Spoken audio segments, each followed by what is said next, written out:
साधन बड़ा उपयोगी है। और उपयोगी क्यों है? क्योंकि साधन साधक को साध्य तक पहुंचा देता है। साधक साध्य तक पहुंच गया तो साधन की सार्थकता रही। फिर साधन सार्थक हुआ। और यदि साधन ने साधक को साध्य तक नहीं छोड़ा तो फिर साधन की कोई अर्थवत्ता ना रही, फिर कोई साधन की उपयोगिता ना बची।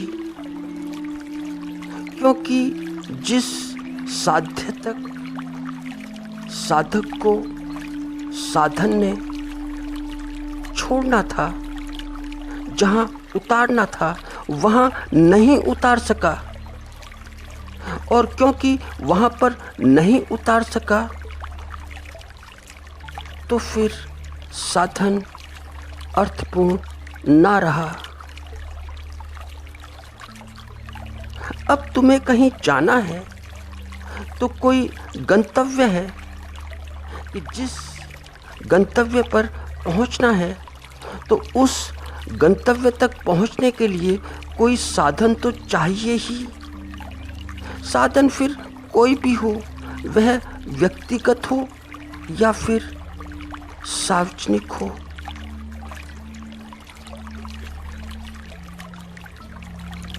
वाहन कैसा भी हो, वाहन व्यक्तिगत भी हो सकता है, सार्वजनिक भी हो सकता है। तो ऐसे ही साधनाएं भी हैं, ऐसे ही साधनाओं के प्रकार भी हैं। वे व्यक्तिगत भी हैं, साधनाएं व्यक्तिगत भी हैं जो कि गुरु ही बता सकता है, और सार्वजनिक भी हैं जो सब बताते हैं। तो साधना कैसी भी हो सकती है, मगर कोई भी साधना हो, चाहे व्यक्तिगत हो या सार्वजनिक हो, मगर वह तभी तक उपयोगी है कि जब वह गंतव्य तक छोड़ देती हो। वह जब जो तुम्हारा गंतव्य है वहां तक पहुंचा देती हो, वही साधना महत्वपूर्ण है जो साध्य तक पहुंचा दे। और जो साधना आजीवन, जीवन भर, पूरे जीवन भर साध्य तक ना पहुंचा सके,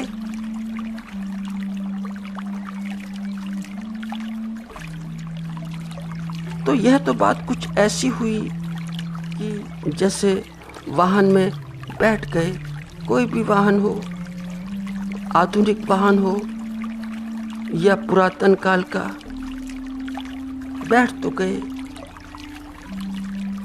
वह चलता ही जाता है, चलता ही जाता है। वह गतिमान है, गति ही करता जाता है, मगर उसकी गति का कोई अर्थ नहीं, क्योंकि जहाँ पर जाना था वहाँ तक नहीं पहुँचता, वहाँ तक पहुँचा नहीं। जहाँ पहुँचना था वहाँ तक की यात्रा नहीं हुई। यात्रा बीच बीच की, यात्रा एक गति की। बैठ तो गए, है तो गति। तुम चलते हो, चलते चलते चले जाते हो, वाहन में ही बैठे हो। तो क्या वाहन में बैठने का इतना सुख होता है? वाहन में बैठने का इतना ही सुख होता है कि हम गंतव्य तक पहुंच जाएं। मगर अगर वाहन में बैठने के बाद भी हम गंतव्य तक नहीं पहुंचते हैं, तो ऐसे वाहन में बैठने की अर्थवत्ता क्या है? यही हम सब की जीवन यात्रा है। हम यात्रा तो करते रहते हैं, हम घूमते तो रहते हैं, हम गति तो करते रहते हैं, मगर अपने गंतव्य तक नहीं पहुंचते। तो मेरे देखे आजीवन, पूरे जीवन भर लोग साधन में ही लगे रहते हैं, साधनाओं में ही लगे रहते हैं। वे साधन को ही साध्य मान लेते हैं कि जैसे साधन ही साध्य हो।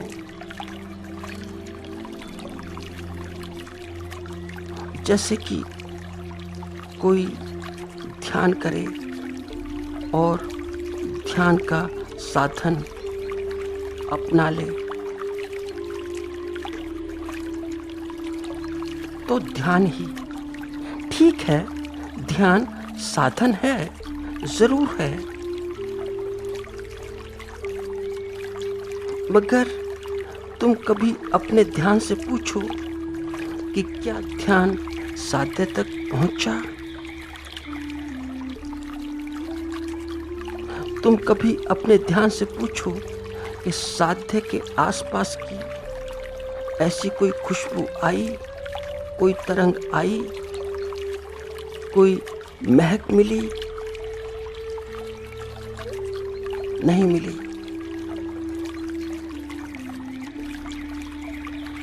तुम अगर अपने घर से बाहर निकलते हो और मैदान के रहने वाले हो, अपने प्राइवेट व्हीकल का इस्तेमाल करते हो और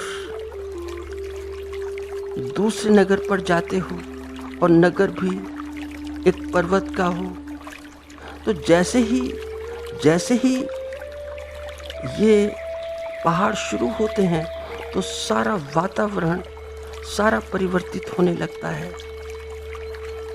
अभी जो पर्वत हैं शुरू हुए भी नहीं कि वाहन भी बदल जाता है। वाहन मैदान में कुछ और ढंग से चलता है, मगर जैसा मैदान में चलता था वैसा पहाड़ पर नहीं चलता, क्योंकि उसकी गति में अंतर आ जाता है।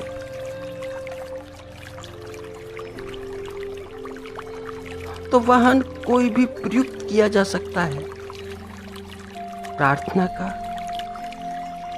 भक्ति का, ध्यान का।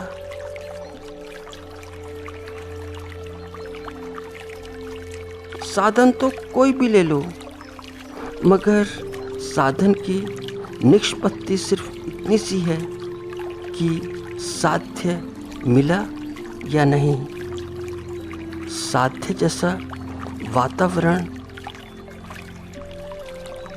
कुछ अनुभूत हुआ या नहीं।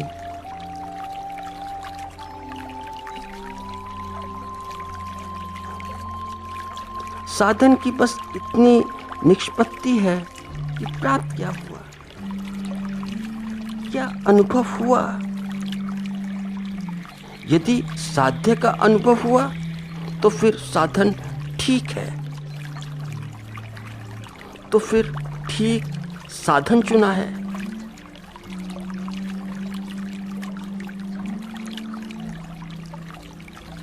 मगर होता क्या है कि नास्तिक हो या मूढ़ हो या फिर कोई सरल व्यक्ति हो, नास्तिक अक्सर एक झटके में, मूढ़ भी एक झटके में साध्य तक पहुंच जाते हैं। यहां तक कि बात थोड़ी सी विरोधाभासी लगेगी, मगर मैं कह सकता हूं कि पापी भी पहुंच जाते हैं, क्योंकि मन में पाप का तीर चुभा है, अंदर तक टीस करता है।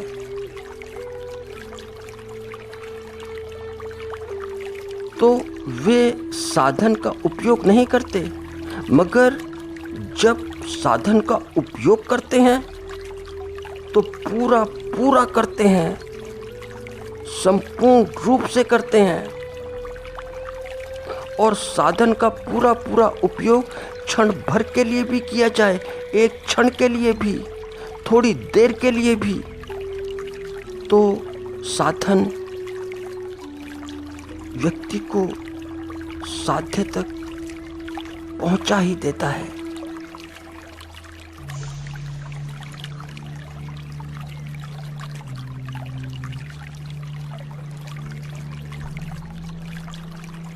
बात थोड़ी सी समझने की है। इस बात को ऐसे समझा जाए कि एक बार हुआ क्या कि एक सम्राट था, राजा था। वह धर्म और जो कर्म होते हैं उनमें बड़ी बड़ी रुचि लेता था, साधनाओं में बड़ी रुचि लेता था, रुचि ही लेता था। उसकी बस रुचि ही थी। रुचि लेने वाले व्यक्ति भी बड़े कम मिलते हैं, नहीं तो कोई रुचि भी नहीं लेता है, तो कुछ रहा होगा। मगर रुचि थी, प्यास नहीं थी, उसकी अभिप्सा नहीं थी। प्यास नहीं रखता था, रुचि रखता था। तो प्यासा तो रुचि नहीं रखता, प्यासा तो पानी मांगता है, उसे तो पानी चाहिए, तो उसे तो पीकर ही तृप्ति मिलती है। और अगर कोई प्यासा हो तो वह पी ही लेता है पानी। तो उसके दरबार में बड़े बड़े धार्मिक विद्वान आते, वहाँ पर सत्संग होता और सब आकर बताते कि ये विधियाँ हैं, ये तौर तरीके हैं, ये साधन हैं, इनसे आप पहुंच सकते हैं, देख सकते हैं, सारे जो धार्मिक अनुभव है प्राप्त कर सकते हैं, अपना स्वभाव जान सकते हैं। मगर वह सम्राट था, वह कोई ना कोई मीन में निकालता रहता था, इसमें ये कमी और वो कमी, सारी कमियां हैं। तो बड़े बड़े धार्मिक आचार्य राजमहल में आते थे, विद्वान आते थे, मगर सब समझा कर हार जाते थे। तो हुआ क्या कि एक दिन एक फक्कड़ मस्त आदमी उसके पास आया। उसने अपनी समस्या रखी कि यह मेरी समस्या है। और वह फक्कड़ आदमी बोला कि इतनी छोटी सी बात, इतनी बात के लिए इतना बड़ा हंगामा, यह तो चुटकियों का खेल है, कोई ज़्यादा बड़ी बात नहीं। तो सम्राट ने उसे देखा गौर से। जब गौर से देखा तो ऐसा देखा कि उसका आत्मविश्वास उसकी आंखों में से टपक टपक जाता था। तो सम्राट उससे बोला कि आप अभी बताइए, मैं बहुत उत्सुक हूँ आपको सुनने के लिए, आप बोलिए कि उपाय है क्या। मगर वह फक्कड़ बोला कि अभी नहीं, सुबह हम जाएंगे नौका विहार के लिए। तो जब नौका विहार होगा, तो जब हम नौका विहार में होंगे, जब वहाँ हमारा वार्तालाप होगा, तो ही हम तुम्हें बताएंगे कि इसका क्या तौर तरीका हो सकता है, इसकी क्या साधना हो सकती है। फिर मैंने सुना है कि उस पार शांत माहौल है, कि नदी के उस पार जाओ तो जंगल है, तो जंगल में बैठकर बात करेंगे थोड़ी बहुत नौका विहार में, फिर उस पार उतरने के बाद।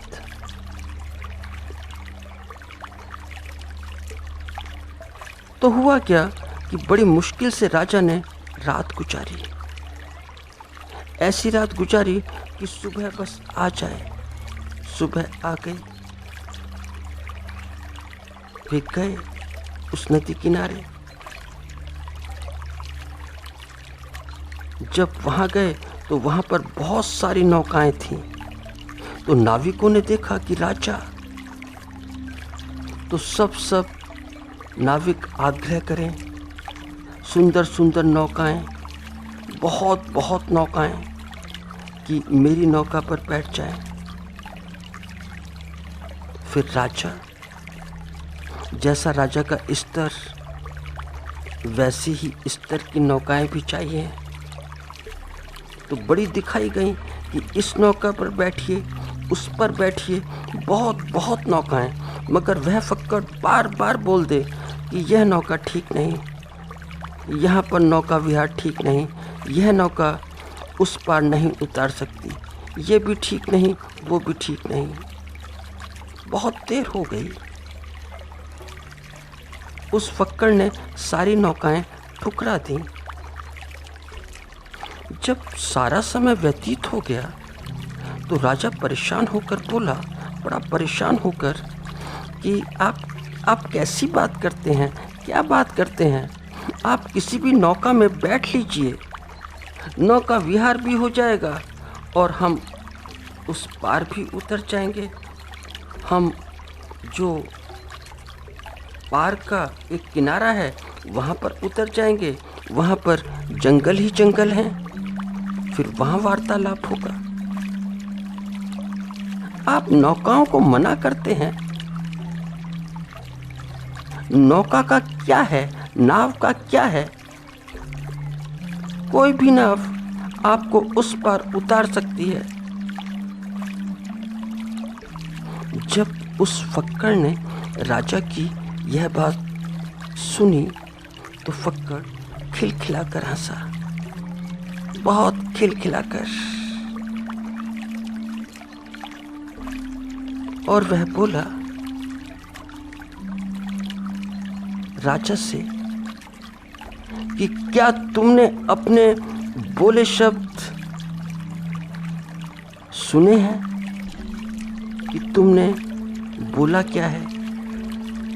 बोल तो दिया, शब्द तो तुम्हारे हैं, मगर क्या अपने ही एक कानों से सुने हैं, दो कानों से सुने हैं कि तुमने क्या बोला?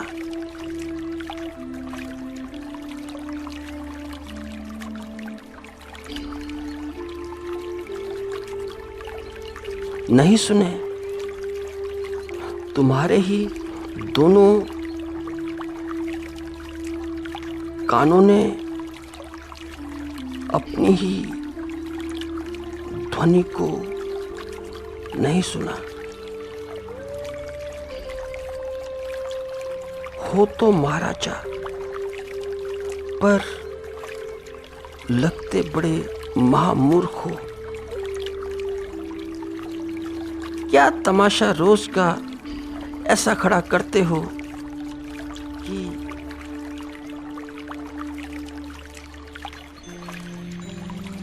कौन सी साधना, कौन सा रास्ता, कौन सी नौका कि जिससे मैं पार हो जाऊं? ये नौका नहीं खड़ी हैं, सारी की सारी साधनाएं खड़ी हैं। तुम किसी भी साधना पर बैठ सकते हो जो तुम्हारे उपयुक्त हो। तुम जो भी चाहो उस नौका को अपनी साधना बना सकते हो। कोई भी साधना उस पार तक तुम्हें ले जा सकती है।